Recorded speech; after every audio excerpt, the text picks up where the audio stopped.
শুভগমুখং স্বধরেণ স্তবেন শ্যামং শান্তং ত্রিবঙ্গং রবিকরবসনং ভূষিতং বৈজয়ন্ত্য়া বন্দে বৃন্দাবনস্থং যুবতী শতবৃতং ব্রহ্ম গোপালবেশম তপ্ত কাঞ্চন গৌরাঙ্গে রাধে বৃন্দাবনেশ্বরী বৃষভানুসুতে দেবী ত্বাং নমামি হরিপ্রিয়ে মূকং করোতি বাচালং পঙ্গুং লঙ্ঘয়তে গিরিম যৎ কৃপাতমহং বন্দে পরমানন্দ মাধবম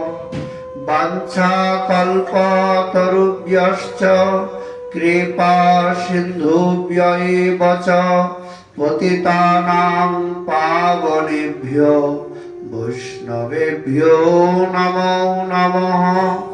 হরি ভক্তি পরাজে চ হরি নাম পরায়ণা দুর্বৃত্তা বা সুবৃত্তা বা তেষাং নিত্যং নমো নমঃ। নমো ধর্মায় মহতে নমো কৃষ্ণায় বেদসে ব্রাহ্মণেভ্যো নমস্কৃত্য ধর্মাन् বক্ষ্যে সনাতনম নারায়ণং নমস্কৃত্য নরং চৈব নরোত্তমম দেবীং সরস্বতীং ব্যাসং ততো জয়মুদীরয়েৎ। জয় রূপ সনাতন ভট্ট রঘুনাথ শ্রীজীব গোপাল ভট্ট দাস রঘুনাথ। এই ছয় গোসাইয়ের করে চরণ বন্দন, যাহা হইতে বিঘ্ন নাশ ভীষ্ট পুরাণ। দুর্গমে প্রতিমেন্দস্য স্খলৎপাদ গতির্মুহুঃ সকৃপা যষ্টিদানেন সন্ত সন্ত্য বলম বলম।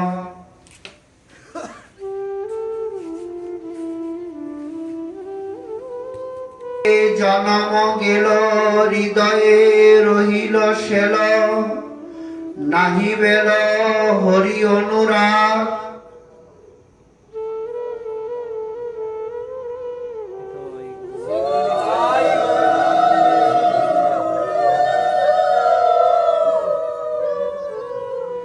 কলিযুগ পাবন অবতার শ্রী শ্রী গৌরাঙ্গ মহাপ্রভুর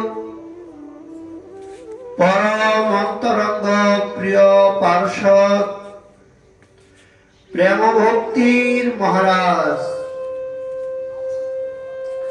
শ্রীল নরোত্তম দাস ঠাকুর মহাশয়, তিনি তদীয় শ্রী শ্রী প্রার্থনায়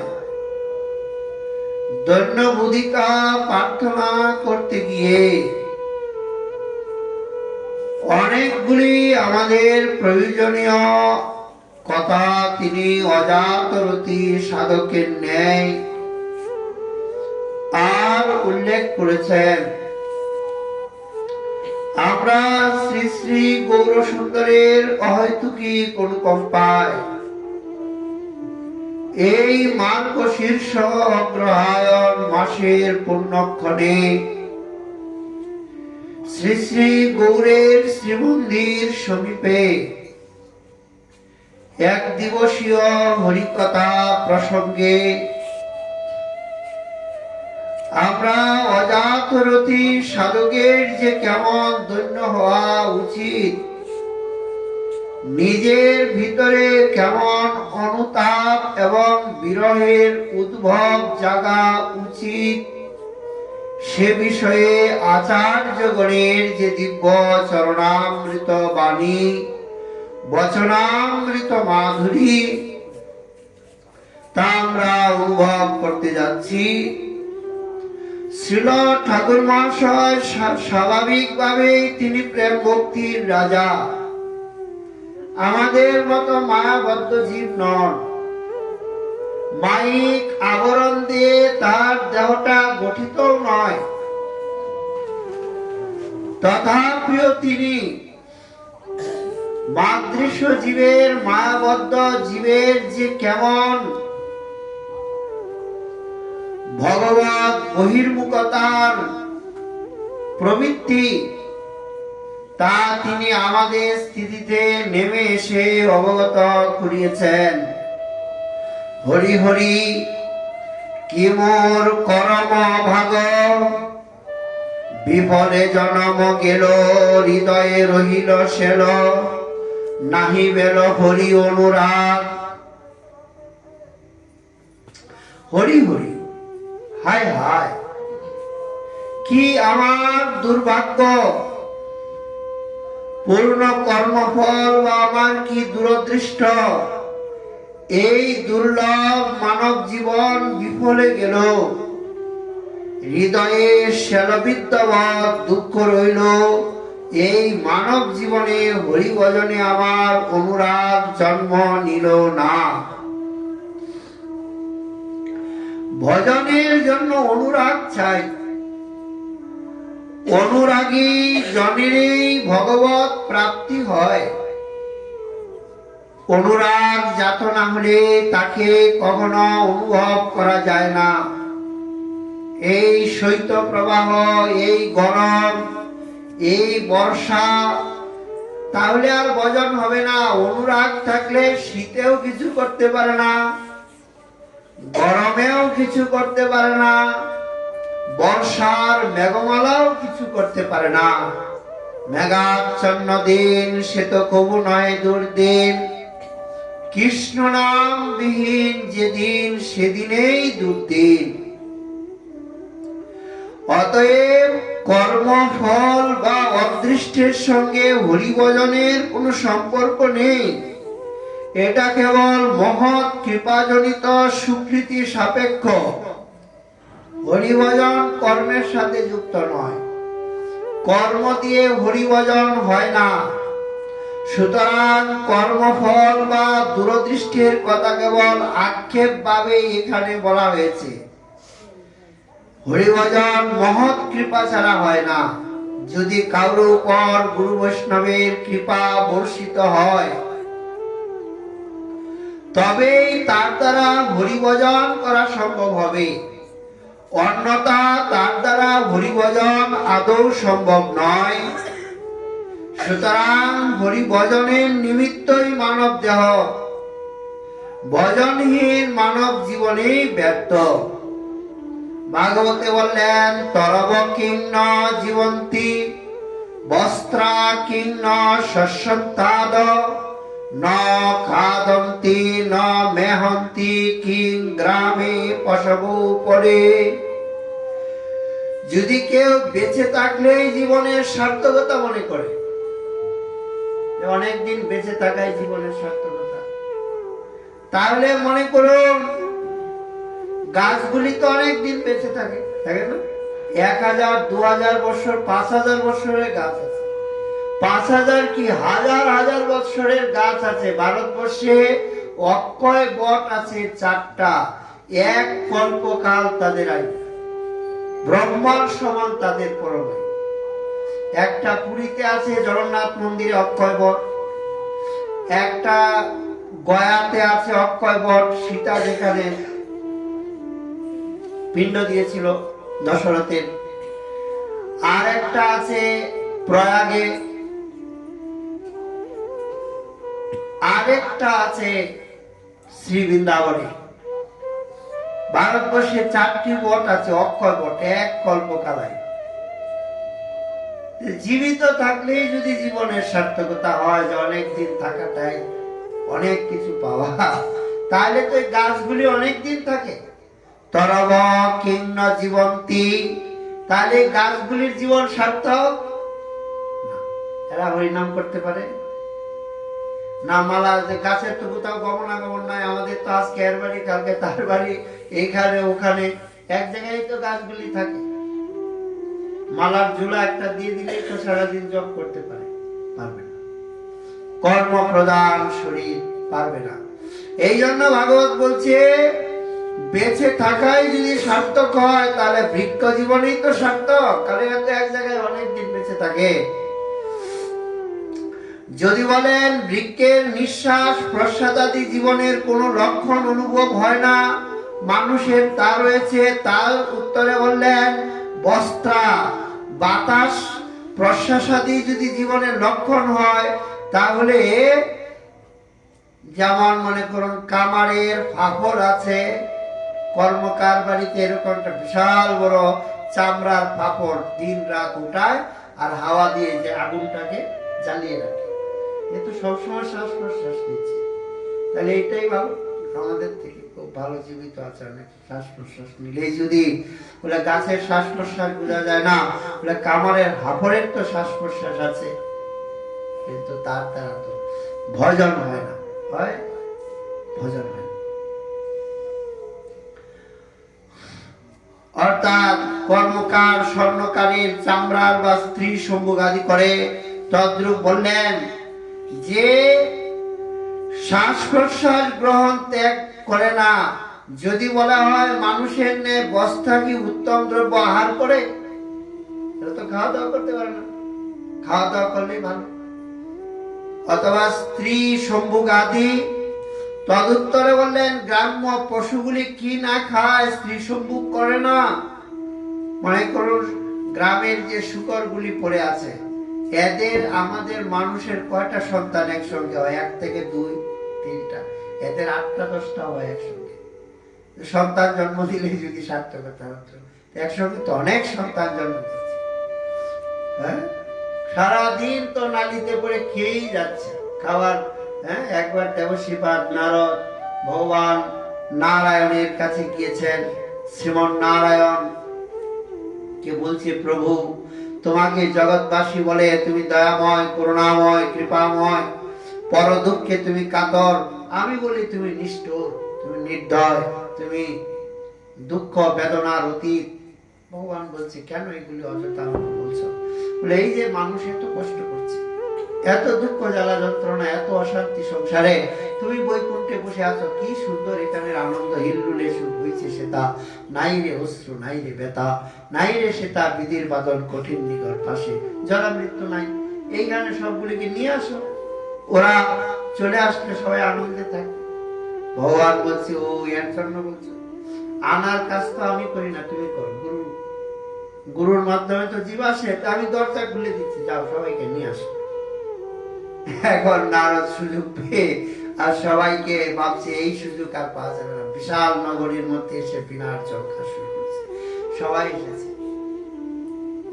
আনন্দ সংবাদ, চলুন চলুন চলুন। কোথায় যাবো ঋষি বল? আরে বৈকুণ্ঠে। বৈকুণ্ঠে কি আছে ওখানে? ওখানে আনন্দই আনন্দ। আরে আনন্দ আছে, আমার ছেলের বিয়ে আছে না, আমার নাতি আছে, নাতি স্বজন আছে, বলে ওখানে গেলে বুঝতে পারবেন কেমন আনন্দের জায়গাটা, সব কিছু ভুলে যাবেন। আনন্দ মানুষকে সব ভুলে দেয়। না না না, যান, আপনার এই সমস্ত আনন্দ আমাদের দরকার নেই। গ্রামবাসী কেউ আর নারদের কথা সায় দিল না, সবাই চলে গেল। এখন নারদ বিষণ্ণ বদনে বসে আছেন গাছের তলায়, দেখলো একটা শুয়োর সেই নালীর মধ্যে পড়ে গড় গড় গড় গড় শব্দ করছে। নারদ ধরলো, অন্তরকে একজনকে নিয়ে যায়, এই চল। কোথায় যাবো? বলে বৈকুণ্ঠে। কি আছে ওখানে? ওখানে প্রচুর মৃণাল, এত পদ্মের মৃণাল, এত সুগন্ধ, এত অমৃতময় খাদ্য। বলে না না, যাক ঋষি বলে আপনি গিয়ে খান, আমি নালীর মধ্যে যে সুখ ভোগ করছি, এই সুখ বৈকুণ্ঠে নাই, যেহেতু আমি যাবো না। এই জন্য এখানে ভাগবত বলছে যে ন খাদন্তি ন মেহন্তি কিং গ্রামে পশবও পড়ে। গ্রামীণ পশুগুলি এরা তো খাওয়া দাওয়াই করে আর সন্তানই জন্ম দেয়।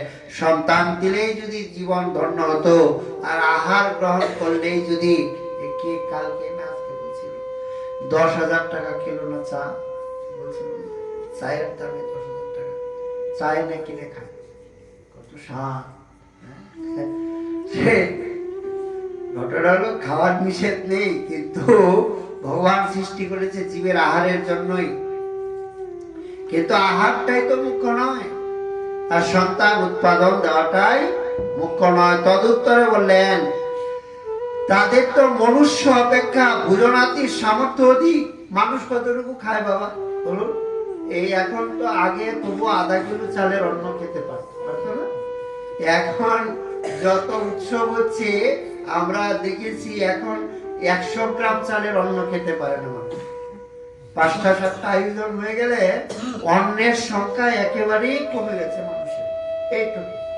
আমি নতুন গ্রামে আমার পাশে এক বাবা ছিলেন, ভগবান যাকে যেমন আহার দিয়েছে এতে কোনো লজ্জার কিছু নাই। আহার তো সবার সমান না, পরিশ্রম করবে খাবে, সৃষ্টির বিধান সবার সমান না। দেখতাম সকাল মানে রাত্রে 45-40টা রুটি খেত, 40টা, এত মোটা মোটা রুটি, 40টা রুটি খাবে। সকালবেলায় ছত্র আনলে এক টিফিন ক্যান ছত্র সব খেয়ে নিবে। দুধ জীবনে জাল দিয়ে খাইনি, দুধে নেই সেকে খেয়ে নিত কাঁচা দুধ। সবার সামর্থ্য, তখনকার মানুষের এমন আহার ছিল। হ্যাঁ, এখনের মানুষ এইটুকু অন্ন খায়, কতটুকু আহার আমাদের। আর সন্তান জন্ম দেওয়ারই বা কতটুকু অপেক্ষা। আগেকার দিনের এক একজনের 10 জন 12 জন মায়েদের সন্তান হতো, তবুও দ্বীপ বিবাহ বাড়ি বাবা কিরকম কাজ কর্ম করেছে। এখন একটা ছেলে হলে আরেকটা নিতেই ভয় করে, ভাই ভাই বিবাদ হয়ে পরে কি আমাকে ভাত দিবে কে দিবে না, বন্ধ থাকে একটাই ছেলে। আর যদি একটা মেয়ে একটা ছেলে হলো বলে খুব আনন্দ, এর থেকে আর আনন্দের সংসার নেই। আনন্দ বলেন সামর্থ্য আর কতটুকু। সুতরাং ভজনবিহীন মানব জীবন নিষ্ফল বা পশুতুল্য। এই জন্যই ঠাকুর মহাশয় কাঁদছেন, ভজনহীন নিষ্ফল জীবনের জন্য খ্যাত করছে।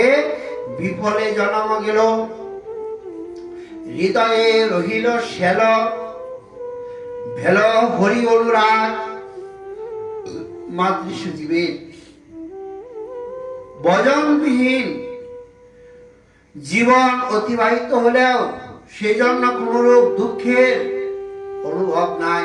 আমি তো ভাবছি খুব আনন্দে আছি, খেতে প্রতিটা দিন আমার কাছ থেকে চলে যাচ্ছে, হরিনামের জন্য আমার কখনো বেদনা হচ্ছে না, আজকে একটু বই করতে পারিনি, একটু ভগবানের নাম নিষ্ঠার সঙ্গে করতে পারিনি। নাম করি, কিন্তু নাম করাটা নামের মতো হয় না। নাম জপ এবং চিন্তন এবং শ্রবণ একসঙ্গে 3টা হবে, তবে কাজ হবে। জপ করছে, জপ করতে করতে নামের চিন্তন হচ্ছে যে এক একটা নামের অক্ষর, আবার তার সঙ্গে সে নিজেই শুনবে। উচ্চস্বরে জপ করলে শুনতে হবে তা না, ভিতরে ভিতরে জপ করেও শোনা যায়। প্রত্যেকটা জপ যখন স্পষ্ট হবে তখন নিজের জপটা নিজে শুনতে পাবে যে আমি কি জপ করছি। কিছু শুনতে পেল না, এই জন্য মনের একাগ্রতার অভাব হয়, মন চঞ্চল হয়ে যায়। নামের জপ হবে, নামের চিন্তন হবে, কারণ একটা জপ শেষ হলো আরেকটা জপ শুরু হবে, তার চিন্তনটা গাঢ় হবে। আবার স্মরণ হবে, কীর্তন সব একসঙ্গে হচ্ছে, কীর্তন হচ্ছে, জপ হচ্ছে আর স্মরণ হচ্ছে, একসঙ্গে 3টা হচ্ছে, তখন মন একাগ্র হবে। এছাড়া জপ করলে জপের মধ্যে মুখে জপ হলেও কোথায় হরে কৃষ্ণ বলে আবার হরে রাম চলে যায়, হরে রাম করতে গিয়ে হরে কৃষ্ণ চলে যায়, মনের একাগ্রতা নাই, শ্রবণে হচ্ছে না, মনটা বসছে না, তো ওই জন্য হচ্ছে না। তো ওই জন্য মহাজন লিখেছেন, নিজের কথা বলে বিশ্ব সাধকগণকে শিক্ষা দিয়েছেন। যারা ভজনকে ভালোবাসতে পেরেছেন, ভজন করলে ভক্তির অতৃপ্তি স্বভাববশত তারা ভজনের অভাব অনুভব করবেন, তজ্জন্য চিত্তে অল্প বিস্তর দুঃখ অভাব জাগবে। যেমন যত বড় ধনী হোক তার যেমন ধনের একটা অভাব জাগে, জাগে না বাবা? আমার এই ফ্যাক্টরিটার থেকে তো ওনার ফ্যাক্টরিটার উপর আর যদি এটা করতে পারতাম, জাগে না বাবা? এইরকম ধনী ব্যক্তির যেমন ধনের অভাব জাগে, অনেক টাকা আছে তাতে কি হলো, ধনের অভাব তার মনের মধ্যে থাকে। তদ্রূপ ভক্ত যতই ভজনশীল হোক, যতই হরিনাম করুক, যতই চিন্তন করুক, যতই ইষ্টানুসন্ধানে যুক্ত থাকুক, মনের মধ্যে একটা অভাব, আমার দ্বারা হলো না, ভজন করতে পারলাম না, দিনটা চলে গেল। মুখে নয়, কাউকে শোনানোর জন্য নয়, আমরা অনেক সময় শোনাই, অন্যকে শুনিয়ে আনন্দ পাই, কিন্তু নিজের মনকে শুনিয়ে আনন্দ পাই না। নিজের মনকে শোনাতে হবে যে আমার দিনটা আজকে ব্যর্থ হয়ে গেল, আমি তো ভজন করতে পারলাম না। দেখেন বাবা, সবাইকে ফাঁকি দেওয়া যায়, কিন্তু নিজেকে নিজে ফাঁকি দেওয়া যায়। আমি কি করছি না করছি, আপনারা হাততালি দিতে পারেন, ফুলের মালা পরাতে পারেন, চরণ ধুয়ে চরণামৃত খেতে পারেন, কিন্তু আমি তো জানি যে আমি কি করছি। জগৎকে ফাঁকি দিয়েও নিজেকে কখনো ফাঁকি দেওয়া যায় না। মন বলে দিবে আজকের দিন আমার কেমন কৃষ্ণানুসন্ধানে, কেমন ভগবত স্মৃতির অনুসন্ধানে গিয়েছে। এই জন্য একটা দুঃখ চাই, একটা মনের ভিতরে একটা হাহাকার চাই, অনুতাপ চাই।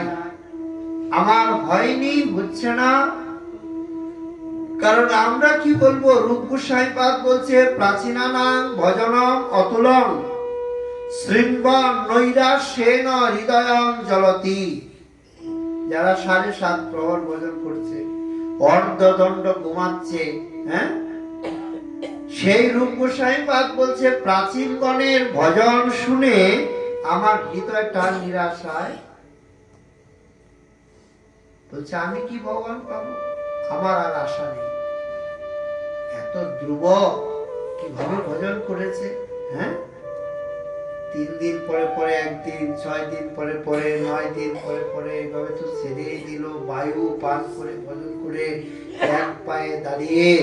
আর আমি এত সুন্দর প্রসাদ পেয়ে, এতবার ঘুমিয়ে ভগবান প্রাপ্তির লালসা বুকে নিয়ে বসে আছি।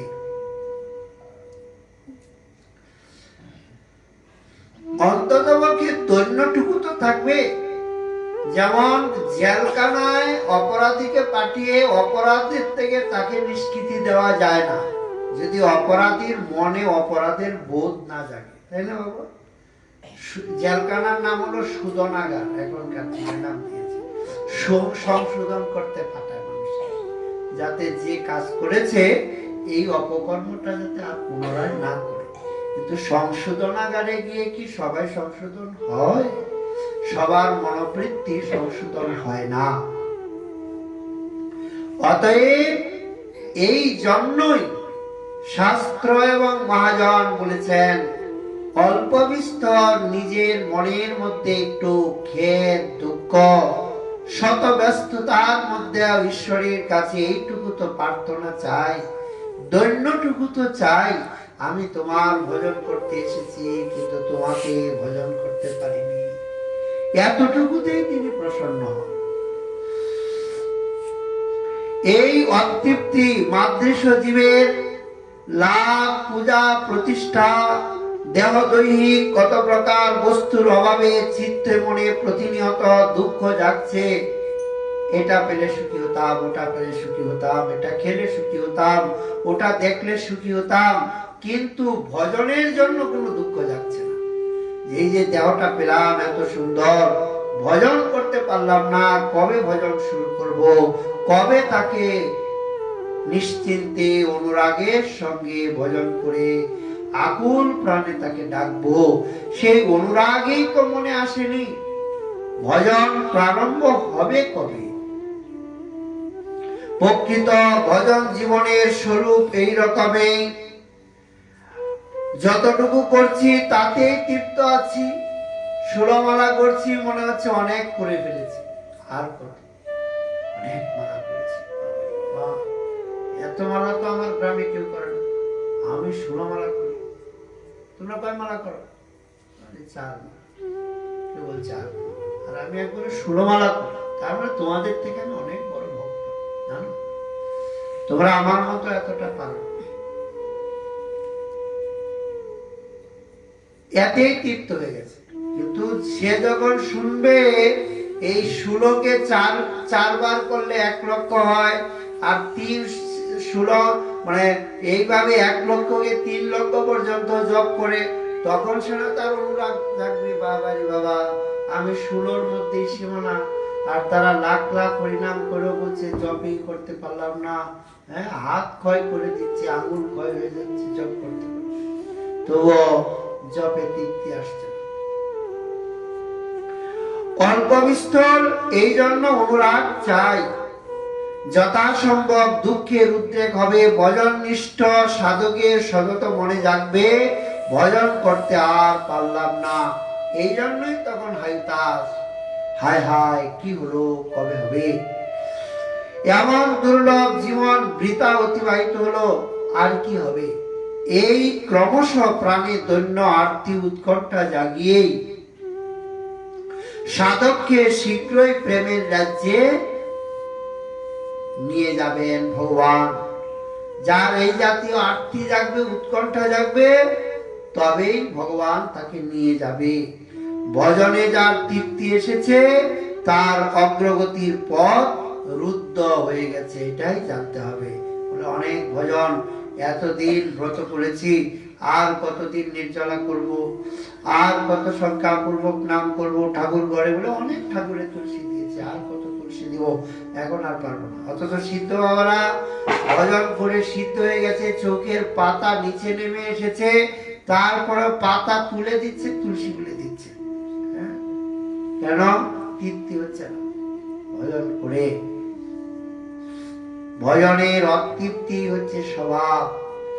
যে যত জপ করবে, যত শ্রবণ করবে, যত কীর্তন করবে, সর্ব বিষয়ে তার মনে অনুরাগ জাগবে। নাহি বেল হরি অনুরাগ। ঠাকুর মহাশয় বলছে, আমার শ্রীহরির চরণে অনুরাগ জাত হলো না। তৃষ্ণাময় অনুরাগ নিত্যানুভূত বস্তুকে নব নব বৈচিত্র্যের জনক অনুরাগময় ভজন জীবন লাভ হলে একদিকে যেমন নিরবধি ভজন করেও ভজন পিপাসা সাধক অধীর হবে, তদ্রূপ নাম রূপ গুণ লীলাদি মাধুর্য ক্ষণে ক্ষণে নব নবায়মান বলে আর অনুভূত হবে। এই জন্য অনুরাগ না থাকলে ভজন করে আনন্দ হবে না। একেই তো গুরু বন্দনা, জয় জয় শ্রী গুরু প্রেম গুরু, কবে থেকে গিয়ে যাচ্ছে, এর কোনো অতৃপ্তি হয়? কবে থেকে রামায়ণ মহাভারত একই তো আছে, গীতার শ্লোক পরিবর্তন হচ্ছে, কিন্তু আমাদের স্কুলের এই বছরের গল্প, এই বছরের কবিতা আর আগামী বছর থাকে না, 5 বছর পরে শেষ, তারপরে তৃপ্তি হচ্ছে না। কিন্তু এই যে গীতা পড়ছে, একই শ্লোক বৎসরের পর বৎসর, হাজার হাজার ঋষিরা হাজার হাজার বৎসর অধ্যয়ন করে আসছে, কিন্তু তৃপ্ত হতে পারছে না, কি যেন পাচ্ছে নব নবায়মান। কারণ এই যে ভজপতিত গাওয়া হচ্ছে, কবে যে চোখের জল হৃদয়টা, চোখের জলে হৃদয়টা খুলে যাচ্ছে, আজকের কীর্তনে কি আনন্দ হয়েছে, আজকের পদে কি আনন্দ হয়েছে, তখন মনে হচ্ছে প্রতিদিন গাই, সব দিন কি মনটা এমন লাগে নাকি? সব দিন লাগে না, কবে লেগে যাবে তা বলা যাবে না। কীর্তন করতে গিয়ে মনটা যে কবে তার সঙ্গে লেগে যাবে, যুক্ত হয়ে যাবে, ভুলে যায় দেহটা, বাহ্য স্মৃতি শূন্য হয়ে যায়। নাম করতে করতে কবে যে নামের প্রতি রুচি এসে যায় বুঝতেই পারে না। এমন অনুরাগ আসে, চোখ থেকে কেবল জলেই পড়ছে, জলেই পড়ছে, কারোর সঙ্গে আর কথা বলতে ইচ্ছা হচ্ছে না। ডাকছে, ওগো প্রসাদ পাও, উঠো, আসো, কি হলো, দরজা খুলছো না কেন? তখন যেন জ্বালার মতো অনুভব হয়। কিন্তু এই জ্বালাটা সব দিন হয় না, যেদিন হয় সেদিনেই মনে হয় যে আজকে ভজনের সুখটা পেয়েছি।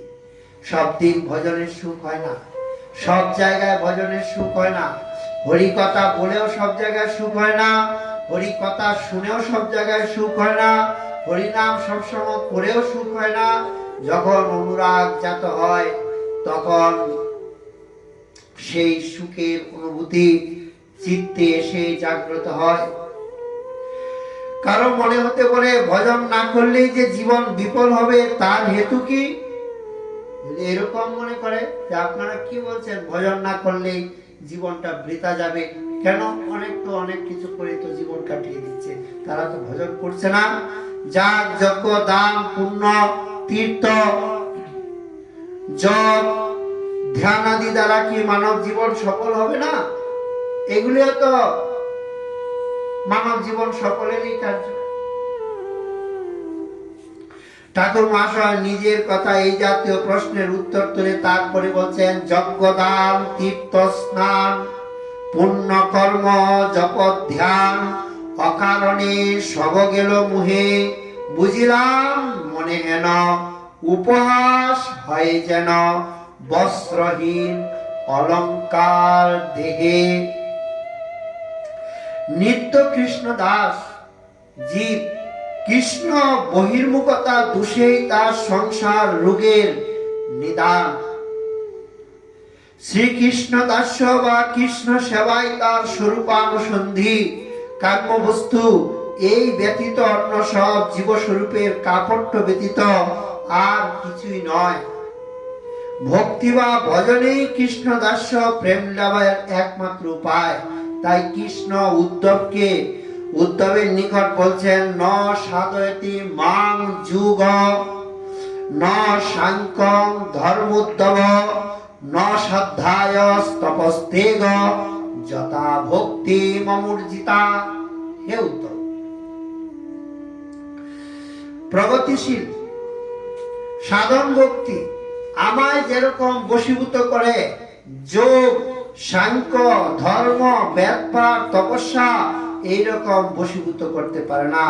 প্রহ্লাদকে ভগবান নিজে প্রহ্লাদ বলছেন, প্রীতি অমলয়া ভক্তা হরির অরণ্য দ্বিবিড়ম্বনম, অর্থাৎ এইখানে এই যে ভগবানের ভক্তি, এই ভক্তি হচ্ছে একমাত্র ভগবানকে বশীভূত করতে পারে। যজ্ঞ, দান, তীর্থ স্নান, পুণ্যাদি সবে অকারণ।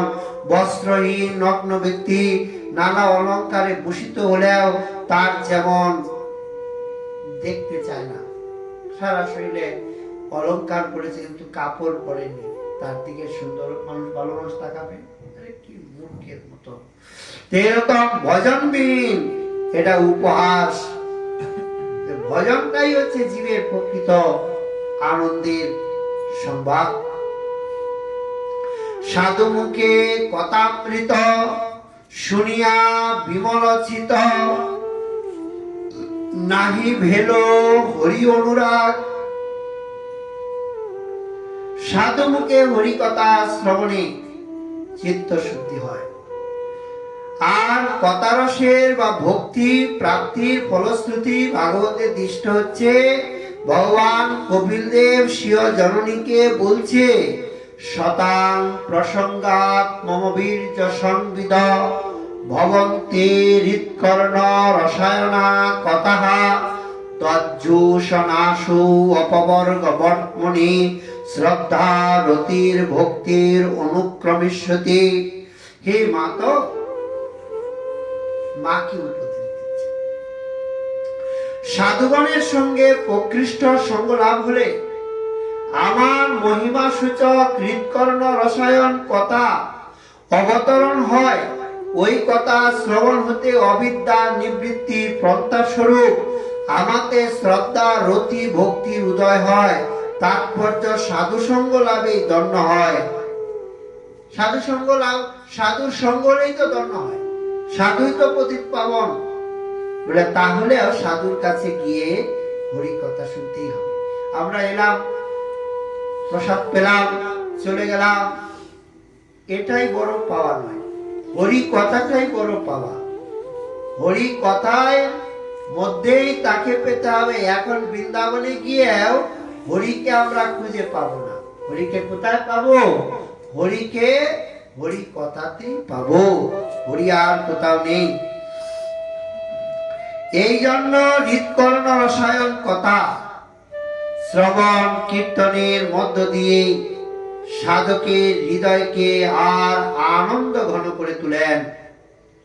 এই কথা শ্রবণ কীর্তন করে কত মুনি ঋষিগণ তাদের মানব জীবন ধন্য কৃতার্থ করেছেন। এই কথামৃত শ্রবণ করে মানব জীবন ধন্য হওয়ার একমাত্র উপায় এই হরিকথাই। এই জন্য কবিরাজ গোসাইপাদ বলেছেন, এই অসৎ সঙ্গ ত্যাগের জন্য বলছি, সতত অসত সঙ্গ সকলই হইল ভঙ্গ, কি করিব আইলে সমান। সব সময় অসতের সঙ্গই হচ্ছে, আহারের দ্বারা অসৎ সঙ্গ হচ্ছে, পোশাকের দ্বারা অসৎ সঙ্গ হচ্ছে, দৃষ্টির দ্বারা অসৎ সঙ্গ হচ্ছে, বাণীর দ্বারা অসৎ সঙ্গ হচ্ছে, কর্ণের দ্বারা অসৎ সঙ্গ হচ্ছে, পরিবেশের দ্বারা অসৎ সঙ্গ হচ্ছে। আমাদের সৎসঙ্গ বড়ই সীমিত। যদি চাও নিজ হিত, সাধু সঙ্গে কর প্রীত, অসৎ সঙ্গ না করিও ক্ষণে। যেমন সৎসঙ্গের মহিমা রয়েছে, এই রকম অসৎ সঙ্গেরও মহিমা রয়েছে। অসৎ সঙ্গের প্রভাবে অজামিলের মতো ব্রাহ্মণ তিনি পথভ্রষ্ট হয়ে গেলেন। সৎসঙ্গে যেমন অধার্মিক ধার্মিক হয়, আর অসৎ সঙ্গে অধার্মিক মানে ধার্মিক অধার্মিক হয়। সৎসঙ্গের প্রভাবের থেকে অসৎ সঙ্গের প্রভাব বেশি, কারণ আমরা অনন্ত জন্ম অসৎ সঙ্গই করে এসেছি। সৎসঙ্গ কোথায় পেয়েছি? গ্রামের পশুগুলির কি সৎসঙ্গ আছে? তাদেরকে কোথাও বসে এরকম পাঠ কীর্তন হয়? এমনকি দেব সদনেও সৎসঙ্গ নেই। সৎসঙ্গ তো একমাত্র এই ভারতবর্ষে, এই আর্যাবর্ত বর্ষে। পৃথিবীতেও সব জায়গায় সৎসঙ্গ নাই। আপনি আমেরিকা, রাশিয়া, ফ্রান্স বড় বড় কান্ট্রিতে যাবেন, দেশে যাবেন, সৎসঙ্গ পাবেন এরকম সাধুরা বসে পাঠ কীর্তন করছে, বড়ই বিরল। যদি এখন ভারতীয় কোনো সাধু সন্ন্যাসী গিয়ে কিছু করে থাকে, বা এই দিল্লি, বোম্বে বড় বড় শহরে গিয়ে কি সৎসঙ্গ পাবেন? অট্টালিকা দেখতে পাবেন, রাজপ্রাসাদ, বৈভব, বড় বড় রাস্তাঘাট, কিন্তু হরিকথা শোনা যাবে না, ভক্ত সঙ্গ খুঁজে পাওয়া যাবে না, বড় কঠিন। এই জন্য সৎসঙ্গ বড় দুর্লভ। সৎসঙ্গের মতো এমন দুর্লভ বস্তু আর পৃথিবীতে নাই। তাই কপিল দেব মাকে বলেছেন, কৃষ্ণের অভক্তির মধ্যে ভক্তিহীন ব্যক্তিরাই মুখ্যতম অসৎ। যারা অখিল দোষের আশ্রয় বলিয়া তাদের গতি কখনোই শুভ হয় না। এইসব অসতের সঙ্গ সর্বদাই ভঙ্গ, সবসময় নষ্ট হয়ে যায়। সত্যং শৌচং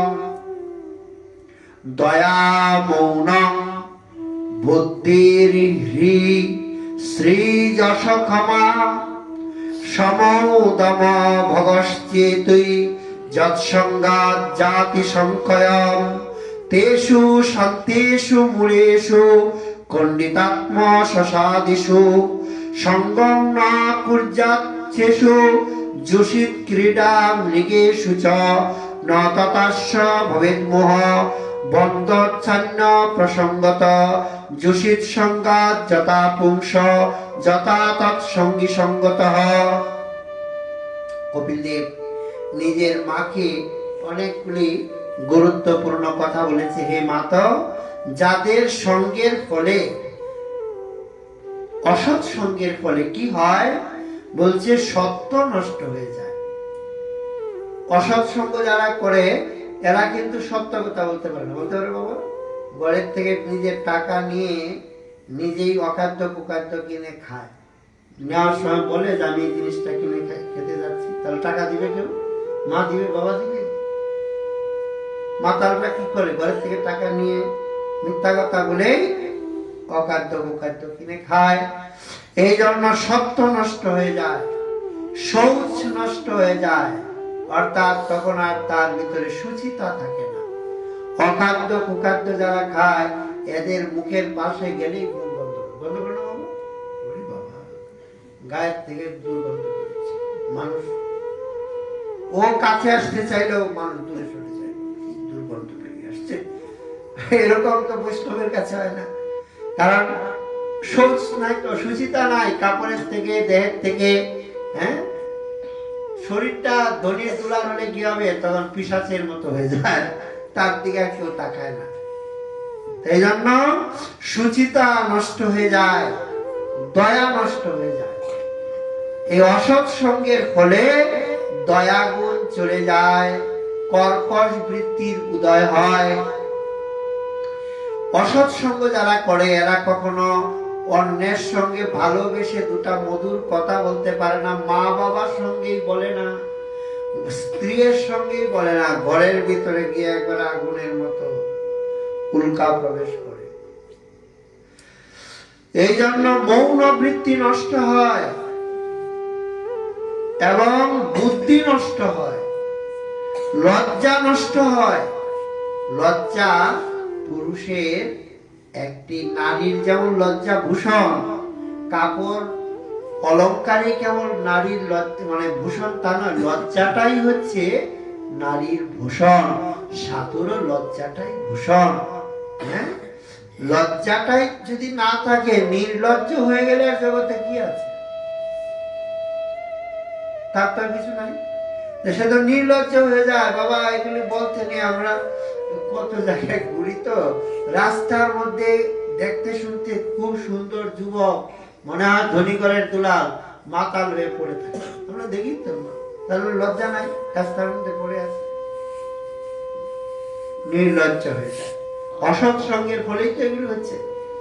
ধনী ঘরের দুলাল, সম্পদ নষ্ট হয় অসৎ সঙ্গের ফলে। সৎসঙ্গে সম্পদ নষ্ট হয় না, অসৎ সঙ্গে সম্পদ নষ্ট হয়। তিন পুরুষের উপার্জিত সম্পত্তি অসৎ সঙ্গের প্রভাবে, এই তো ভাগবত মহাত্মে আত্মদেব ব্রাহ্মণের কথা, এত সম্পত্তি উপার্জন করলো, বাবাকেও বাড়ি ছেড়ে যেতে হলো, গোকর্ণ বাড়ি ছেড়ে গেল, দুন্দুকারী সব বাবার সম্পত্তি কয়েকদিনের মধ্যে শেষ করে দিল। অবশেষে মার কাছে টাকা চায়, টাকা নেই, মা কুয়োর মধ্যে পড়ে ঝাঁপ দিয়ে মরল। এখন বনিতা ঘরে এসে গেছে। তার মানে অসৎ সঙ্গ টাকা পয়সাও নষ্ট করে দেয়, সৎসঙ্গ টাকা পয়সা নষ্ট করে না, যশ নষ্ট করে। অসৎ সঙ্গের প্রভাবে মানুষের যে যশ, কীর্তির যশ সজীবতি, আমরা তো মরেই যাব। এই গৌরের যে সেবা হচ্ছে এটাই তো থাকবে, আমরা থাকবো। দেখেন কত বড় বড় রাজবাড়ি সব ধুলিস্যাৎ হয়ে গেছে, কিন্তু রাজারা যতটুকু ঠাকুর সেবা দিয়ে গেছে, আজও নিবু নিবু প্রদীপের মতো ঠাকুর সেবাগুলি কিন্তু চলছে, একটু হলেও চলছে, ঠাকুর সেবাগুলি চলছে। কারণ এটা সৎ, আর বাকিটা অসৎ ছিল, রাজবাড়ি রাজপাট সব নষ্ট হয়ে গেল। এই জন্য অসৎ সঙ্গ মানুষের যশ নষ্ট করে, ক্ষমতা নষ্ট করে, সম অন্তরিন্দ্রিয় সংযম, দম বাহ্যেন্দ্রিয় সংযম, সৌভাগ্য প্রভৃতি গুণাবলী বিনষ্ট করে দেয়। সে অশান্ত হয়ে যায়, তখন মূঢ় হয়, জুষিত ক্রীড়া মৃগ হয়, দেহ বুদ্ধি সম্পন্ন অস্থির চিত্ত সহ্য ব্যক্তিগণের সঙ্গ কদাপি করবে না। এই জন্যই ঠাকুর মহাশয় বলছে, অবিরত অসৎ সঙ্গে সবই নষ্ট হয়ে যায়। অসৎ সঙ্গটা যে কত কঠিন, এটা আমরা কেবল সূত্র বলেছি, এগুলি ভাগবতের শ্লোক, তার যে টিকা টিপ্পণী মহাজন যেভাবে বর্ণনা দিয়েছে। মরণকাল আসন্ন, সমন আসলে কি করবে এই চিন্তায় উদির হয়ে যাচ্ছেন ঠাকুর মহাশয়। ওনার কি অসৎ সঙ্গ আছে নাকি?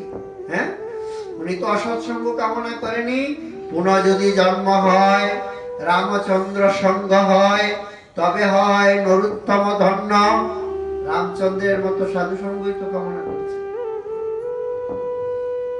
গুরুদেবের সঙ্গ কামনা করেনি, মহাপ্রভু সঙ্গ কামনা করেনি, রামচন্দ্রের সঙ্গ কামনা করেছে। কারণ রামচন্দ্রের মতো মরমী সঙ্গীর সঙ্গ হলে তবেই একমাত্র ভজন করা যায়। সঙ্গটা যদি উত্তম না হয় তাহলে ভজন করা যায় না।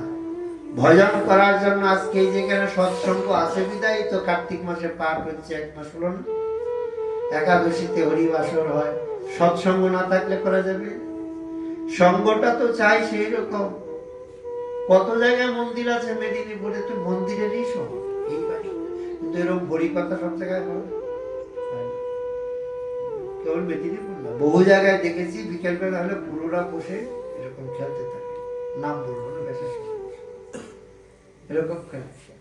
বয়স্ক বাবা, 50 বছর বয়স, 60 বছর বয়স, মন্দিরের বারান্দায় না পাঠ আছে, না কীর্তন আছে, না সৎসঙ্গ আছে, কোনো ভজন সাধন তো কিছুই নাই, বসে আরো মন্দিরের পবিত্রতা নষ্ট করে।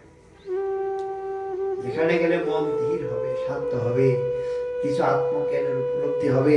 এমনি তো আমরা নানান বিব্রত জীব, নানান দুষ্কর্মের সঙ্গে যুক্ত, নানান কঠিন পরিস্থিতি মোকাবেলা করে সংসার চক্রের মধ্যে ভ্রমণ করতে হচ্ছে। তার মধ্যে গিয়ে একটু হরিকথা যদি শুনতে পেতাম, সৎসঙ্গ করতে পারতাম, তবে জীবন ধন্য হতো। পরে ঠাকুর মহাশয় বললেন, শ্রুতি স্মৃতি সদা রবে শুনিয়াছি এই সবে, হরিপদ অভয় শরণ। জনম নিয়ে জনম লইয়া সুখে, কৃষ্ণ না বলিন মুখে, না করিন সেরূপ ভাবন। রাধা কৃষ্ণ দুপায় তনু মন রহুতায়, আর দূরে যাউক বাসনা। নরুত্তমে কয় আর মুর নাহি বয়, তনু মন সপিনু আপনা। অর্থাৎ শ্রুতি স্মৃতি সদা রবে, রবে মানে উচ্চস্বরে ঘোষণা করে তাকে। শ্রীহরির চরণে জীবের একমাত্র অভয় শরণ, আর কোনো শরণ নেই। আমরা কত জায়গায় শরণ নিয়েছি, কিন্তু অভয় শরণ এই গুরু বৈষ্ণবের চরণে নিতে পারিনি। শরণ নিয়েছি বহু জায়গায়, আশ্রয় নিয়েছি বহু জায়গায়, কিন্তু প্রকৃত স্থানগুলিতে আশ্রয় নেওয়া হয়নি। এই জন্যই আমাদেরকে এত দুঃখ, এত কষ্ট, এতটা যন্ত্রণার শিকার করে আমাদেরকে চলতে হচ্ছে। এই জন্যই ঠাকুর মহাশয় বিশ্বের মানবকে শিক্ষা দিচ্ছেন, শ্রুতি স্মৃতি সদা রবে শুনিয়াছি এই সবে, হরিপদ অভয় শরণ। হরির পদেই হচ্ছে অভয়, ভগবানের চরণই হচ্ছে অভয়, যেখানে আর ভয় নেই। ভয়ং দ্বিতীয় অভিনিবেশস্যা, ভয়ই হচ্ছে দ্বিতীয় অভিনিবেশ। ভগবানকে বাদ দিয়ে, ভক্তিকে বাদ দিয়ে, ভজনকে বাদ দিয়ে, সৎসঙ্গকে বাদ দিয়ে, সৎ গ্রন্থকে বাদ দিয়ে, ভগবত আরাধনাকে বাদ দিয়ে অন্য কাজে নিজেকে যুক্ত করে দেওয়া। এই জন্যই আমাদের এত ভয়, এত কষ্ট, এত জ্বালা, এত যন্ত্রণা। তার থেকে তিনি যদি রক্ষা করেন তার কৃপায়। জনম লইয়া সুখে, কৃষ্ণ না বলিল মুখে, না করিল সেরূপ ভাবনা। এই যে গৌরের রূপ, বিশ্বম্বর মূর্তি যেন মদন সমান, এই রূপের ভাবনা তো করতে পারিনি। যে রূপের দর্শনে নয়ন জোড়ায়, হৃদয় শীতল হয়, সেই বিশ্বম্বরের রূপমাধুরী কবে হৃদয় পটে উদিত হবে? কবে এই গৌরাঙ্গের রূপ হৃদয় পটে এঁকে নিব? তার রূপমাধুরীকে চিন্তন করে অন্য দুর্বাসনাগ্রস্ত হৃদয়কে নির্মল, পবিত্র, স্বচ্ছ, ধন্য করে আর নিজে কৃতার্থ হব। এই জন্যই এই রূপেরই চিন্তা করতে হয়, যে রূপের এক কণ মাথায় সর্বত্রিভুবন, সর্বপ্রাণী করে আকর্ষণ। যুগমায়া চিৎ শক্তি, বিশুদ্ধ সত্যের পরিণতি, তার শক্তি লোকে দেখাইতে সেরূপ রতন ভক্তগণের গুরুধন প্রকট হইল নিত্য লীলা হইতে। এই রূপ মাধুরী সাধককে এই জাগতিক রূপতৃষ্ণার থেকে নিবৃত্ত করে তার চরণে শরণাগত করে তুলেন।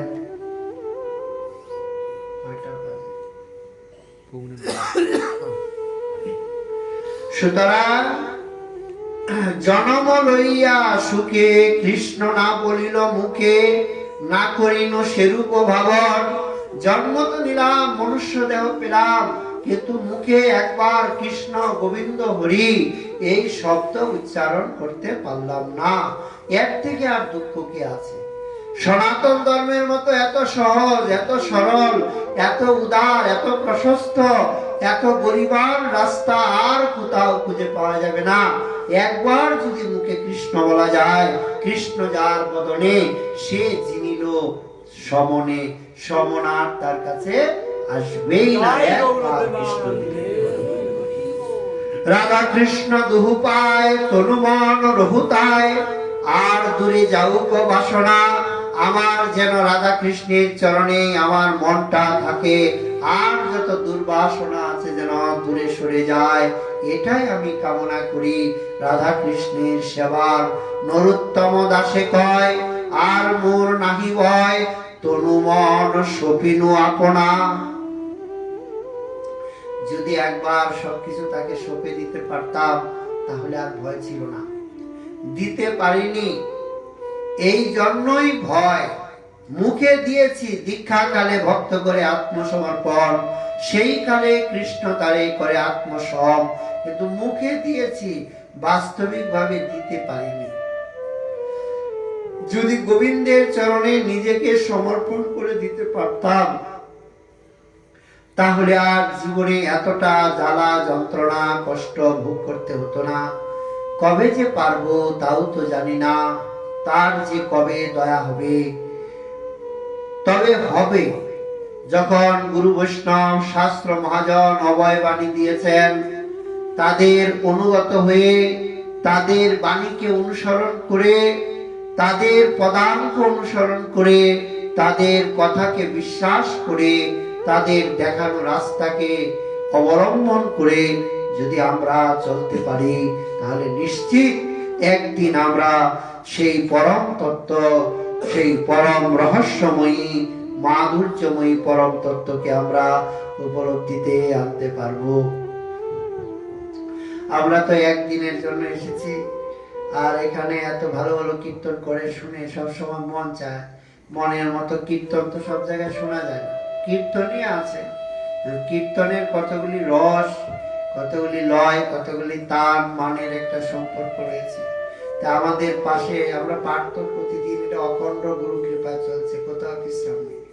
পাঠ সকাল দুপুর রাত্র পাঠেই পাঠ। যা গুরুদেব বলায় তাই বলি।